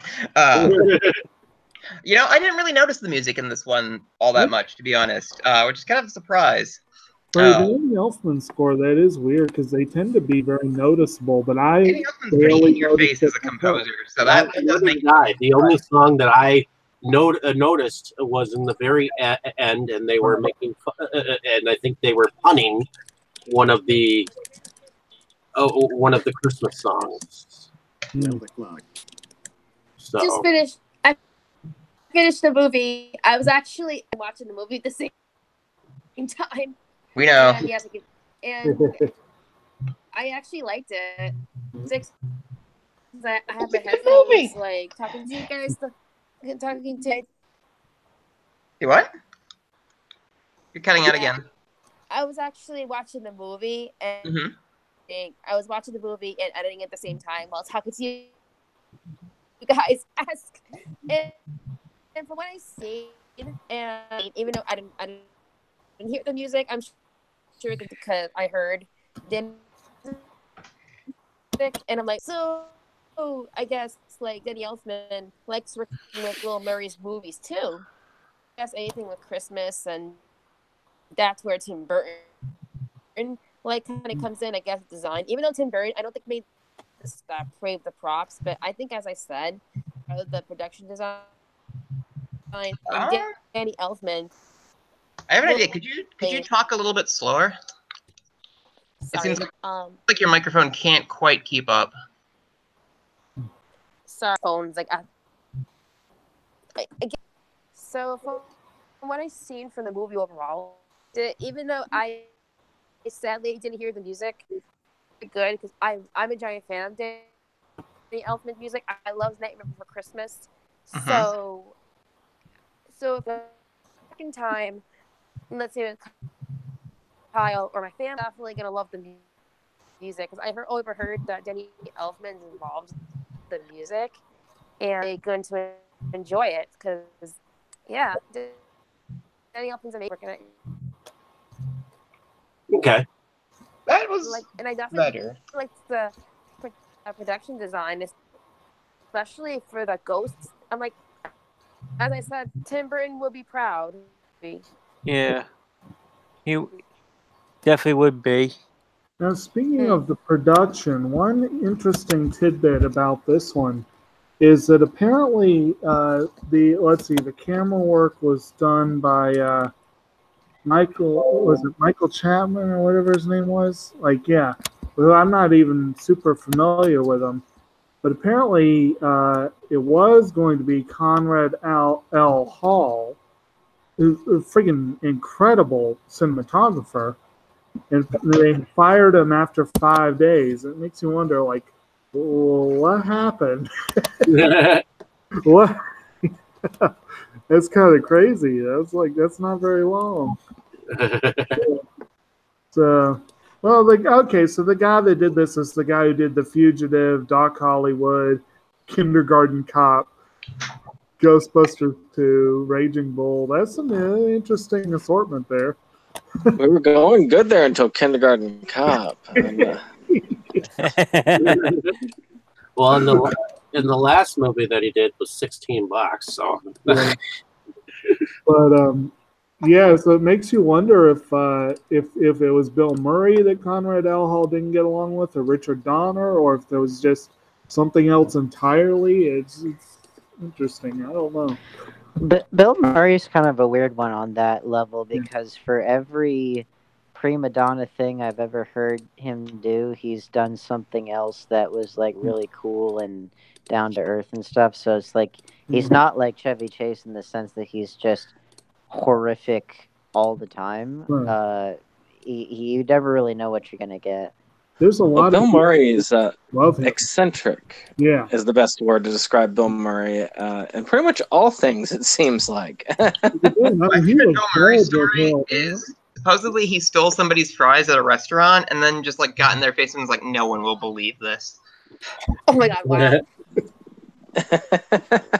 There's actually a documentary called that they actually did on that that I do have, which is going to be interesting to watch through.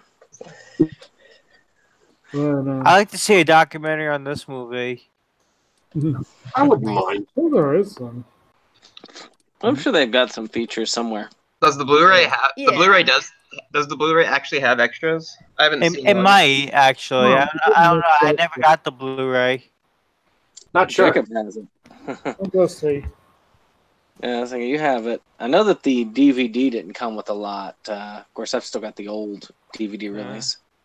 Well, Christmas Vacation only came with like a commentary. That's And- it? Yeah. That was pretty much it. Yeah, Really? I don't think it even came with a trailer. And I had the Steelbook from Best Buy. Did it come with well, that's it. Just the commentary. That's it. I'm pretty sure it was just a commentary. I can go get it. See, I remember back in the day with VHS where you didn't need any extras. Sometimes the VHS would come with a behind the scenes at the end of the movie on the end of like the tape. There'll be like a making of the movie. It's kind of funny. My first introduction to that was with like Full Moon's like kind of kids movies like Pet Shop and Prehysteria. And so at the end of the movie, there was like here are the animatronics of Prehysteria, and like I thought that the girl like in the movie, the main character, was a robot for the longest time because of that. It's like, oh, she wasn't real, and it's like, no, it was animatronics. No, Her this hand laying on her shoulder. It was kind of funny. That's edition funny. doesn't really have It any does sound bonuses. funny. I was like 6. Give me a fucking break. Alrighty. On that note, does anybody else have anything else to say about the film? Despite all the naysaying, this movie is honestly pretty good. Like, check it out. Well, I do want to say one interesting thing. I don't know if anyone saw either today or yesterday. New York Times put out a little feature in their paper where they were talking about how movies don't always start off with the reputation they end up with. And they were talking about 10 specific Christmas movies, which included Scrooged, last week's National Lampoon's Christmas Vacation, the week before Black Christmas, and Die Hard. All 4 of them were on the list. Oh, And that's so then cool. That's cool. They also had That is cool. White Christmas, It's a Wonderful Life, Love Actually, and A Christmas Story. I don't remember the other 2 offhand. Every single one of them got critically drugged when they first came out in theaters. Oh my Every single god. one of them.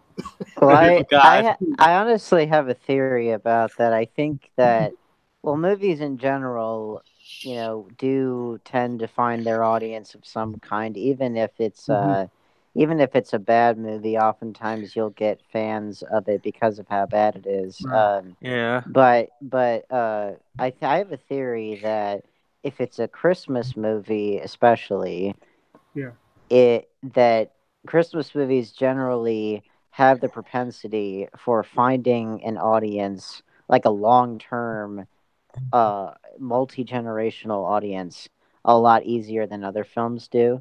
And I really do think that if it has something to do with Christmas, that it will eventually find its audience, even if it is, mixed or bad or whatever. I mean, even Santa Claus Conquers the Martians has its audience, and Santa Claus.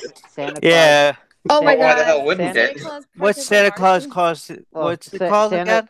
Santa Claus It's Conquers called the Santa Claus Martians. Conquers the Martians. And Santa Claus versus the Devil has its own fan base, so it's like, Fuck Yeah. I never yeah. heard of that one. which that one's actually What- not bad. I was Um, impressed. Like the title makes it sound a lot cheesier. Question: Uh, Was it? Question: Was Santa Claus Conquers the Mars? Ever see it with riff track? It's I see it in theaters. Mystery Science Theater, actually, even Yes, older yes. than Rift Tracks. Mystery They do. Science Theater. That's what I. Yes, I saw. I saw the Mystery Mystery Science it's Theater also commentary. it's also one of the on one of the Mill Creek's 50 packs too. Oh, I didn't know that. Because for a long time, Mill Creek would put out 50 packs, and I think it ended up on one of them. Oh yeah, yeah. it's Santa Claus Conquers the Martians is a public domain film, but well, that's exactly my point. Is if it's got Santa Claus, if it's Christmas, if it's whatever, no matter what it is, it's gonna have its fan base. Even Die Hard, which was not marketed as a Christmas movie, I can't believe whatsoever. that's a Christmas movie. Well, but that's my point. Is that it's a popular film It exists. in and of itself. Gremlins is a But Christmas movie. Nobody seems to Oh, and Gremlins was count it one for Well, that's some one- crazy reason. I never seen that either. I have it, You but ever I seen never watched. Gremlins? I never watched it. I have it. I Go own watch it, it right but now. Stop what you're doing. Watch it. I'm watching it right after we get off the show. Good. That should be the next thing we review. My favorite next Christmas one- We should movie. have done that. That would have been Okay, great. okay. My favorite Christmas movie is Home Alone. That's the one. That's my favorite Christmas movie. Home Alone. I always say that. Home Alone 1, Home Alone 2, Home Alone 3, Jingle All the Way. You ever see Jingle All the Way with Arnold Schwarzenegger and Oh yeah. You know, awesome. Sinbad? Put the cookie down. Those are my Put I'll the go cookie on- down. go on. like a metaphor for like I've been watching an assortment of different Christmas movies myself. Another version of the Ebenezer Scrooge tale, which is one of my favorites, which has Henry Winkler in it, called An American Christmas Carol. That's on my to-do list. I know Oh, I that's still, that, need, I still need to see A Christmas Carol. Is that the one with the people who did Airplane? What are you talking about? The American Christmas Carol. Is that the one, the American Carol, the one that by the people who did well, it was Who did one of the Airplane? Zuckers did that, and that was like their big anti Michael Moore. yeah, the film. anti-Michael Moore, anti-liberal thingy. Mhm. why do we hate Michael Moore? What the fuck? Well, there's some things to dislike about Michael Moore, even if you are of the liberal persuasion. But that's in terms of like That's probably his- fair. well, in terms of Yeah. his how he makes a point and how he backs up his assertions or how he represents certain events or whatever. That's Mhm. that's another subject. But anyway, yeah, that's who made that. His films are about as subtle as this one was. Oh yeah. But anyway, On that note, if no one else has anything else to say, I think that's where we will wrap up our discussion. okay. Okay. This is an interesting freaking bad. At the end here, we say exactly where we're from. So, Elisa, since you're new, I figured I'd ask you who you are and where you're from, and where we can find some of the things that you do. Okay, hella excited for because Talking to the mic. much. I think she is. I think she's just cutting in and out. I think, she is. I don't know. Like, babe, is your phone waxing up or? I don't know. No, again, just can hear me. Can you guys hear me now? You make it louder. Yeah, we can All hear you. right. Oh, you could hear you now. Oh, okay, again. I'm from Jersey, and these are the things I do on YouTube. I'm going by Speak louder. Again, though, this is my phone. Okay. Anyway, I'm XX Mental Star Tube. I am from Jersey. And for me though, hey David, do you want me to send you a link to my YouTube channel? Sure. Yeah, do that. I would like one too, actually. Yeah, You want me to- basically with me though. Hey, Yeah. does somebody know her channel name? Can you just like say it? I'll say it. Her name is Lisa. My girlfriend's name is XX Minto Star XX. And what else you? And that you can subscribe to her at that. Her Instagram is Minto Star 101. And from what I understand, you do stuff with animation, correct? Yeah, Well, she does A&Ds stuff with and stuff. animation. Cool. Well, if she drew her And profile I am picture. She's gotta be pretty also- good. And I am also a voice actress for people on YouTube. Like, for example, I am going to voice in a future project called, this may sound silly, but it's Sonic and Lego multiverse fan fiction thing my friend made up. Basically, I'm going to voice a little giant crossover fan for voice acting project where Okay, I voice a character named Elastic Girl. So pretty much overall, I am a voice actress and starting to become a reviewer along with Kyle, right, babe? Right. Right, Yep. babe. Basically, if you guys want to see like my stuff, if you guys want, Kyle can like give you my want. Yeah. If you guys Like I want to said, subscribe. XX subscribe to XX Minto Star XX on YouTube, and her Instagram is Minto Star 101. Should I give them your Tumblr? Yeah, you can give it. Yeah. Considering that I have Tumblr right now, Poor Tumblr. I know. What a painful I death. mean, Yeah. you guys, you guys can know my Tumblr. It's XX. It's the same thing as my YouTube username. My Twitter, even though I barely use it, I sometimes use it, but it's XX as well. And Mendoza? Mentos. Mintos. Well, that's my online name. Well, people call me Minto on YouTube. You can put. A lot of people on YouTube, but my real name is Lisa. But I'm trying to like come out of my shell to tell my real name now because I don't want to afraid to reveal my real name on YouTube. You know what I mean? I've been trying to do the same thing with my channel, because like I don't know, I like getting into like political fights, and some of these people can be pretty vindictive.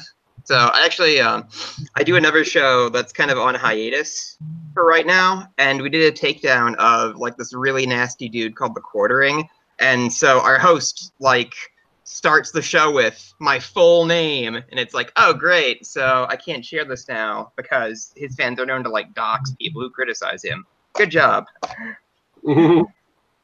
So I totally get that. So going over to Dane, why don't you tell us a little bit about yourself or what you do? I'm Dane Kyle, a filmmaker out of Charlotte, North Carolina, and my latest short film was included in the anthology Clownsploitation, which is currently on Troma now.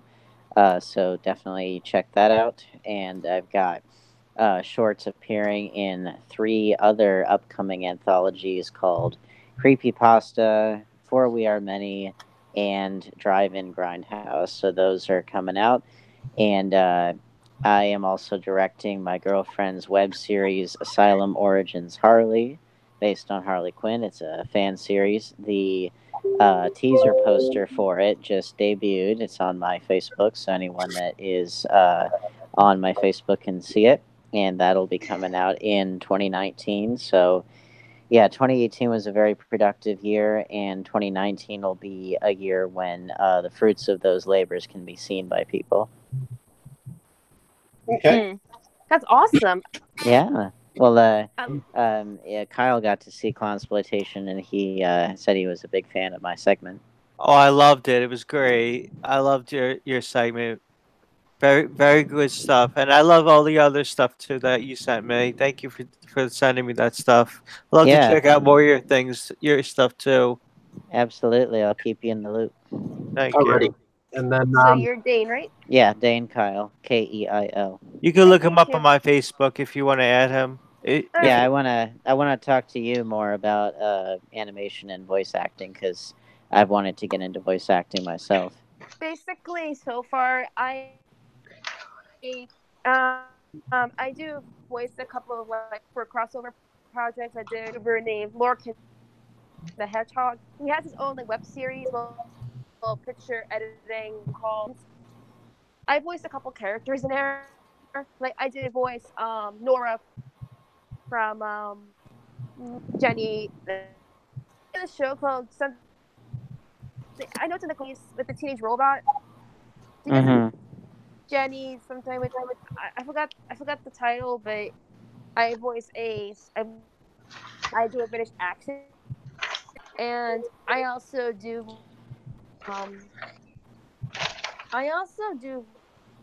stuff in there.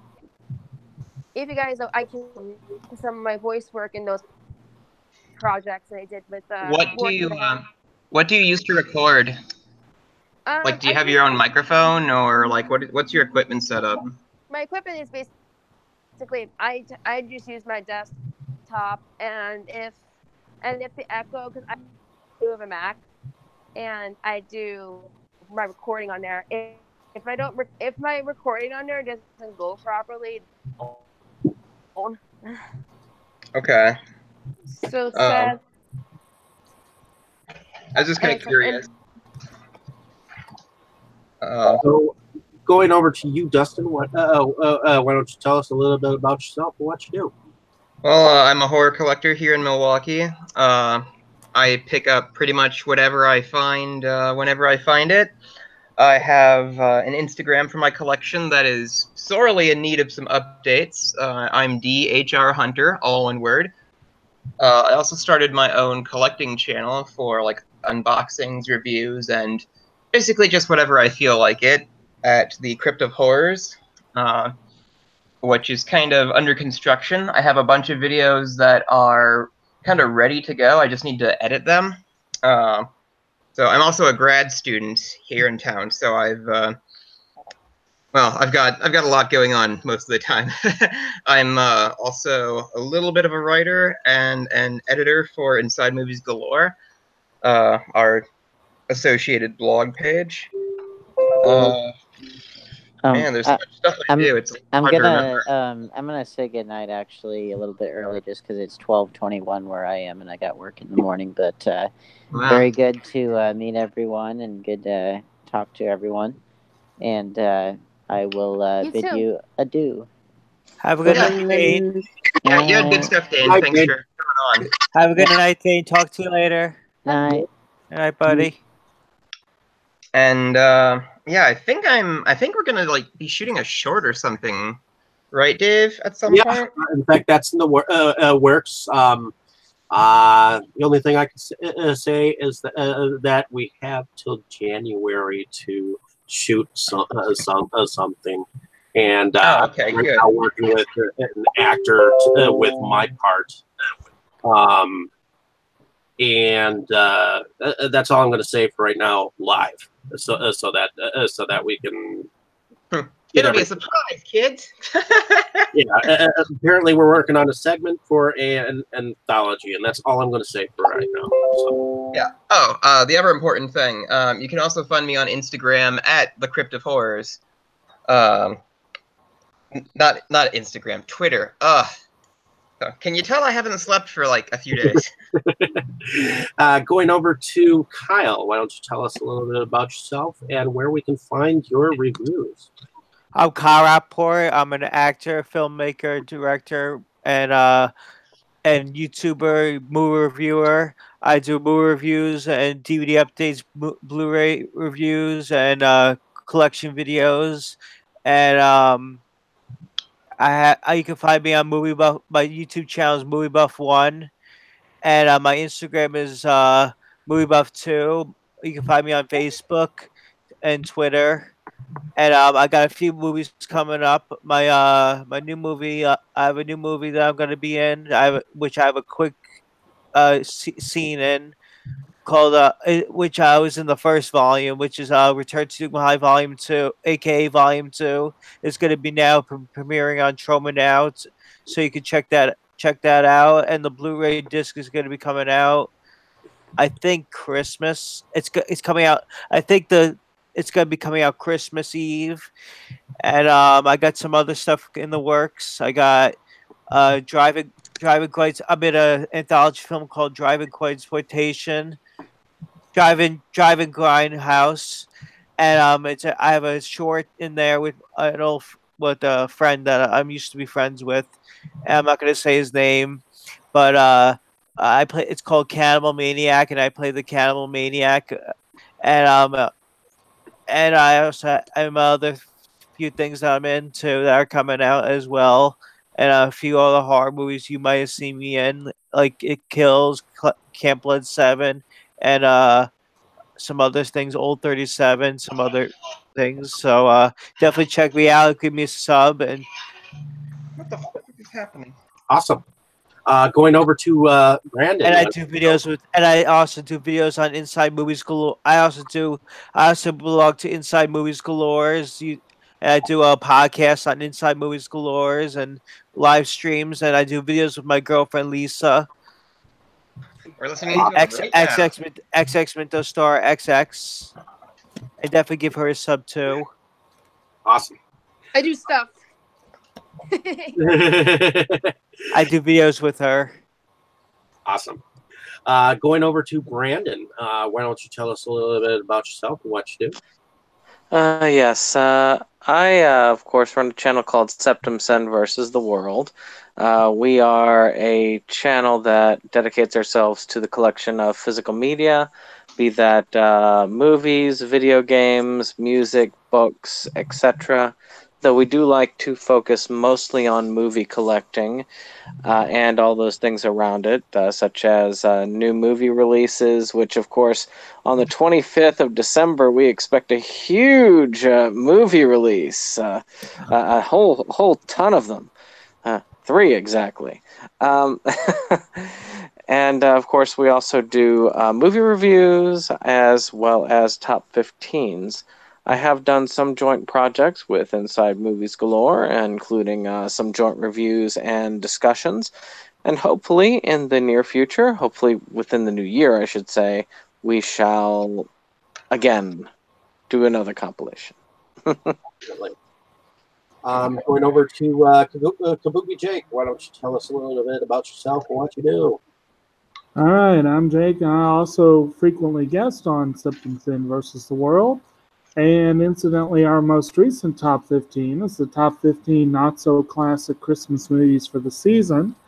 Kind of a cumbersome title, I'm afraid, but it basically are like the hits that were not really hits, but that are great for watching this time of year. And I do solo stuff as well. I don't have very many opportunities to do the editing myself, so the stuff is piling up. But I am working on a series of reviews where I review Criterion films with the entire package. I finally finished watching everything on the Rebecca package, so I will be filming that review soon. Hopefully those will be released soon. I do have my own channel called Kabuki Jake, which is more nature-themed, more nature-oriented. I was kind of lazy about doing it this year, but next year I intend to do more with that one. Also an aspiring writer. We'll see what the new year brings on that front. Cool. And my name is David Striggy. I run Inside Movies Galore, but I kind of say that I run it with all of you. Thank you. Yay. Yeah. And I also used to blog for, well, I still do, but I've kind of toned down on my blogging for Movies Galore of Milwaukee. For I've centered on doing YouTube reviews, many different films. And because it's the Christmas season, I've been trying to get some Christmas season reviews out. I'm also a producer in my own right. I am one of the executive producers behind Wrestle Massacre. So if you have not checked that film out, definitely check it out. Among other films and short films. And as Dustin somewhat relayed, we're kind of in the process of putting together a small segment for an anthology film. Ooh. So, Very nice. Filmed next year in January. That's about all I'm going to say about that. Look forward to checking it out. At least I'm just happy we don't have to shoot like tomorrow. Well, we're not going to shoot tomorrow. I'm going to wait until after. Good. I'm definitely going to check it out. Days. I'm working with Brandon on getting his part done with it first, and then I'll go to my part with you. And I'm also talking with an actor that the director wants me to act with, to get it all, because evidently I've got to come up with a 3-page script for our script, so or whatnot. So, but that's all the fun of putting together a small segment. Well, I've got some friends that do scripts and stuff, so I think I can probably give you a hand with that. Okay. So, I know one of the guys who wrote the WNUF Halloween special. Okay. Oh, I want to see that. It's so good. It's freaking brilliant. I'm dying to see that movie. I love Sean video stuff. Alrighty. So next, we're going to take a 2-week hiatus to allow the Christmas season to actually. Dane and I might come on and talk about a Christmas story next week. If any of y'all want to come on with us, I'll let you know the day, but we were planning on at least that. Well, they have their In the Mouth of Madness marathon. Somebody's got to come on and talk about it. Speaking of Sean videos, one other thing I want to mention is I'm going to be in a Sean video movie called Night of the Mask coming up soon. By my friend Chris Stefan. I'm really excited to see it. Sounds like a cool title. But anyways, Die Hard will be our next film in the finishing off the at least Christmas season festivities, and that will be on the 8th of January. So check that out, folks. Like, share, subscribe, and everyone say good night. Good night. Good night. Good night, everyone. Good night, everyone.